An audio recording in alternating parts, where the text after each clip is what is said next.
que leva uma pessoa a se destacar em meio a bilhões de outras pessoas? Quais foram as características de Mozart ou Bill Gates, por exemplo, que os diferenciaram dos demais mortais? Será que eles nasceram com talento? O meio em que eles cresceram exerceu alguma influência sobre esse processo? E o famoso QI? Até que ponto ter um alto quociente de inteligência pode ajudar nessa caminhada? Neste livro, Malcolm Gladwell traz respostas a essas e muitas outras perguntas que nos vêm à mente sempre que nos deparamos com pessoas consideradas acima da média, quer seja no campo artístico, acadêmico, esportivo, social ou empresarial. Segundo Malcolm, atingir a excelência em qualquer área da vida não depende de um único fator isolado, mas de um conjunto de fatores distintos.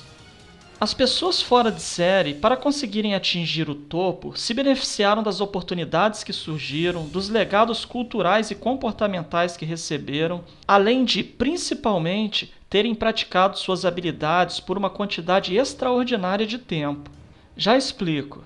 Analisando a biografia de personalidades que se destacaram pela excelência em seus respectivos campos de atuação, como Bill Gates, Mozart e os Beatles, o autor concluiu que para que alguém atinja um nível de expert em determinada área, são necessárias pelo menos 10.000 horas de prática. Isso significa nada menos do que 3 horas de treinamento por dia, durante 10 anos ininterruptos. Trata-se de uma quantidade enorme de tempo, mas que, segundo o autor, será o suficiente para se alcançar um padrão diferenciado de qualidade em qualquer campo de atuação. De fato, pouquíssimas pessoas conseguiriam se manter em uma caminhada tão longa. Haja disciplina e perseverança. Talvez o segredo seja escolher como ofício algo que verdadeiramente nos traga prazer. Desta forma, você atingiria as 10.000 horas sem sequer perceber. Via de regra, as pessoas que alcançam o sucesso são mesmo apaixonadas pelo que fazem. Mas, trazendo rapidamente para a nossa realidade, em um país onde estar empregado já pode ser considerado uma vitória, será que teríamos ainda a opção de escolher trabalhar com o que gostamos? Acredito que pouquíssimas pessoas têm o privilégio de unir o útil ao agradável. E daí vem o paradoxo. Como fazer bem feito aquilo que não gostamos de fazer?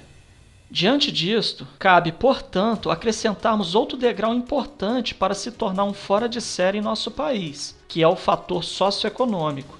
Talvez isso explique porque somos conhecidos mundialmente apenas pelos bons jogadores de futebol que formamos, pois esses sim estão entre os poucos que trabalham com o que escolheram trabalhar, e certamente amam seus ofícios. Outro aspecto interessante levantado pelo autor é a constatação de que determinados grupos de pessoas de sucesso nasceram também nos mesmos momentos históricos.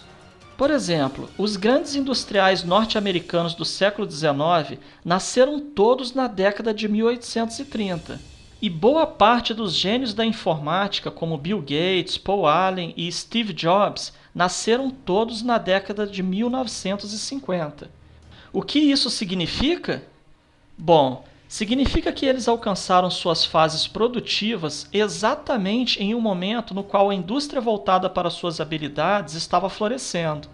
É óbvio que isso de nada adiantaria se eles não fossem bons no que faziam, de forma que pudessem aproveitar as oportunidades que surgiram. Mas observe que, mesmo sendo bons, eles também precisaram, em determinado momento, contar com a sorte. Outra conclusão relevante que se chega é que ter um alto nível de inteligência medido pelos testes de QI é importante, mas não é suficiente para se conseguir destaque. A partir de certo ponto da caminhada, um conjunto de fatores que nada tem a ver com a inteligência lógica passam a ter mais importância para determinar o nível de sucesso de uma pessoa. Que fatores são esses? Podemos citar a cultura adquirida, o contexto social e familiar, as oportunidades que surgiram ou não ao longo da vida e, como dissemos, a própria sorte. Portanto, se você quer preparar seus filhos para serem pessoas fora de série, será necessário desenvolver um ambiente que estimule a criatividade e a inteligência, mas, sobretudo, que ele tenha um convívio familiar equilibrado emocionalmente, que valorize o que de fato tem valor. Como vimos, é extremamente importante que reservemos uma parcela de nosso tempo diário para atividades que sejam voltadas para o nosso aprimoramento pessoal. Hoje em dia, são infinitas as demandas por atividades que tomam nosso tempo, mas são poucas as que realmente agregam algum valor às nossas vidas. Pode parecer mais prazeroso hoje gastarmos nosso tempo assistindo um programa inútil de TV ou vasculhando o perfil alheio nas redes sociais, mas esse prazer de curto prazo lhe privará de uma felicidade bem mais sólida e duradoura no futuro. Pense nisso e não seja apenas mais um em meio à multidão.